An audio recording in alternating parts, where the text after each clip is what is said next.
네, 반갑습니다. 김진재입니다. 이번 시간은 여러분들과 함께 신라 상대, 중대, 하대 중에서요, 신라 상대에 대한 내용을 한번 좀 배우도록 하겠습니다. 삼국사기를 썼던 김부식이 실제로 이제 박혁거세부터 시작해서 이제 진덕 여왕까지 이 나름대로 백제 멸망시키는 무열왕부터 해서 중대라고 하는 표현을 좀 쓰게 되는데 그 이전에 대한 내용을 한번 짧게 정리를 해보도록 하겠습니다. 자, 먼저 첫 번째로 이제 내물왕부터 한번 좀 생각을 좀 한번 해보시면 내물왕. 자, 그다음 두 번째로 눌지왕이나 세 번째로 소지왕, 요르왕이나 자, 그리고 이제 6세기 왕인데 지증왕이나 그다음 이제 버풍왕이나 그다음 이제 진흥왕. 자, 시험 출제가 제일 많이 되었던 왕들이 바로 이 왕들이죠. 그러니까 지섭진 아니고 지법진, 이렇게 여러분들이 이름을 좀 기억해 주시면 좋겠고요.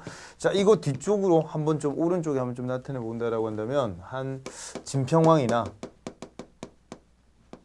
그 다음에 또 이제 선덕여왕이나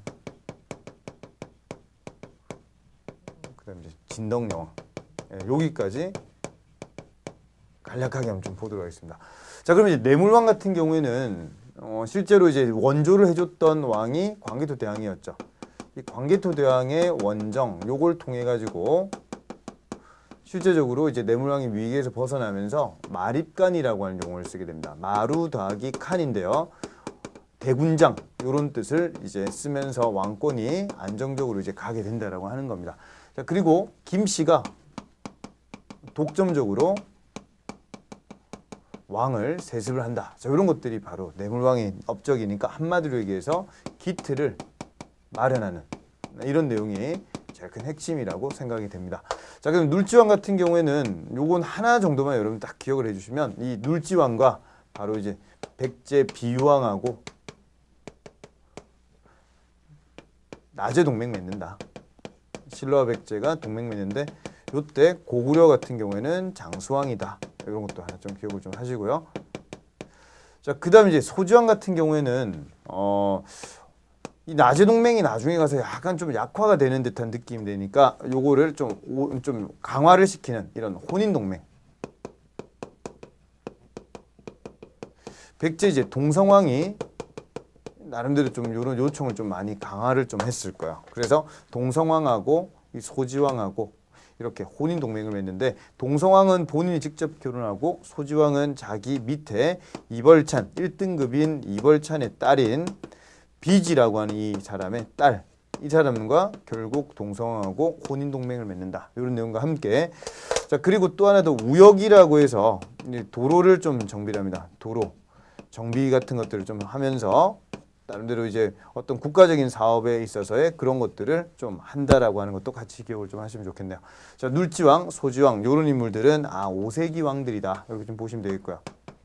자, 그래서 내물왕도 4세기 말, 5세기 초 이렇게 좀 생각을 하시면 되겠고요. 자, 요거는 이제 눌지왕은 5세기 중반, 그러니까 소지왕은 5세기 말 이렇게 좀 보시면 되는데 이 소지왕이 그다음 왕인 이제 지증왕으로 이제 넘어가게 됩니다. 소지왕이 500년에 이제 왕이 바뀌어. 그게 지증왕이 되는데 지증왕의 업적은 크게 세 가지만 좀 잡아줍니다. 먼저 첫 번째 지증왕은 이사부 장군을 보내 가지고 실제적으로 그 울릉도 지역, 독도 지역 요쪽일 때 우상국을 복속하자. 여기를 복속을 하고 그다음에 이제 마립간이라고 하는 이 용어를 왕이라고 하는 중국식 용어로 바꾸게 됩니다. 그리고 지증왕 같은 경우에는 실제 나라 이름이 사로국이었어요. 여기까지만 해도. 근데 사로국이 나라가 이제 나날이 새롭다. 이런 데서 이제 신라로 바뀌게 된다.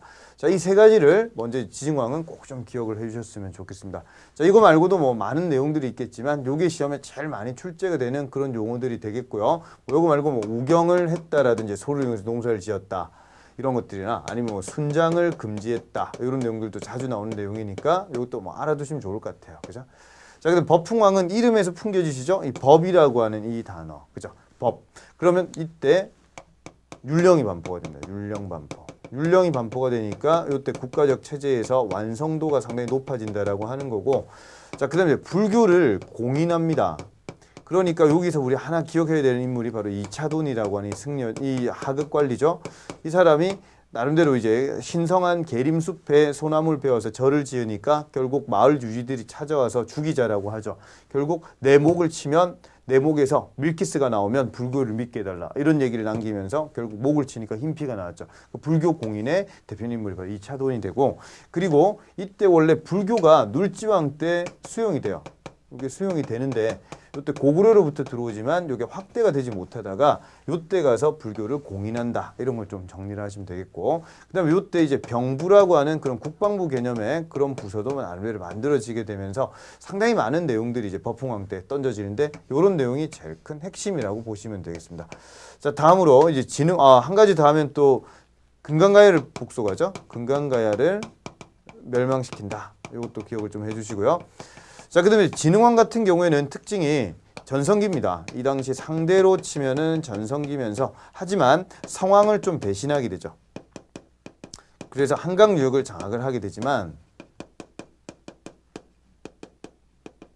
약간 이미지가 좀 안 좋은 거죠. 성왕을 좀 배신하고. 그래서 이걸 통해서 만들어지게 되는 그 이유에 대한 내용이 바로 여제동맹이 만들어지게 된다라고 하는 거죠. 자, 그게 이제 한강 유역을 차지해서 신라 입장에서는 상당히 좀 좋을 수가 있죠. 중국으로 건너가기 상당히 좋고, 그 다음에 어떤 물산도 풍부하고 이런 식으로 되니까 이 삼국 통일에 나름대로의 그런 베이스를 깔아주는 게 나름대로 이제 베이스를 좀 이렇게 깔아주는 게 바로 한강 유역 차지라고 보시면 되겠습니다. 자, 그리고 진흥왕 때 나름대로 또 만들었던 절이 이제 황룡사 같은 절도 하나 기억을 좀 해주셔야 되겠고, 그다음 또 진흥왕 하면은 나름대로 어떤 연호를 써요. 독자적 연호. 그런 게 이제 개국 이런 거라든지, 법흥왕 때는 건원이라든지 이런 독자적 연호도 좀 알아두시면 좋을 것 같습니다. 자, 진흥왕 이것도 이제 화랑도 이런 것들도 이제 나름대로 좀 만들어지게 되고 상당히 많은 내용들이 또 진흥왕 때 던져집니다. 그리고 금강가야 멸망 요때라고 한다면 요때는 대가야를 멸망시킨다. 이런 것도 같이 좀 정리를 해두시고요. 집업진 여기에서 뭔가 상당히 많은 내용들이 나온다, 그죠? 자, 그래서 자, 여기 진평왕, 선덕여왕, 진덕여왕 같은 경우에는 진평왕은 세속오개 이런 거 정도만 여러분 좀 생각 좀 해주시고, 그다음 선덕여왕 같은 경우에는 이 황룡사 9층 목탑, 참성대 이런 것들 좀 알아두시고요. 그다음 진덕여왕 같은 경우 이제 마지막 성골 출신의 왕이다. 그 뒤에는 이제 무열왕, 최초의 진골 출신 왕이다. 이렇게 좀 정리를 하시면 되겠습니다. 자, 여기까지 해서 간략하게 중요한 왕들만 뽑아봤고요. 네, 또 중대에서 한번 만나 뵙도록 하겠습니다. 네, 수고 많으셨습니다.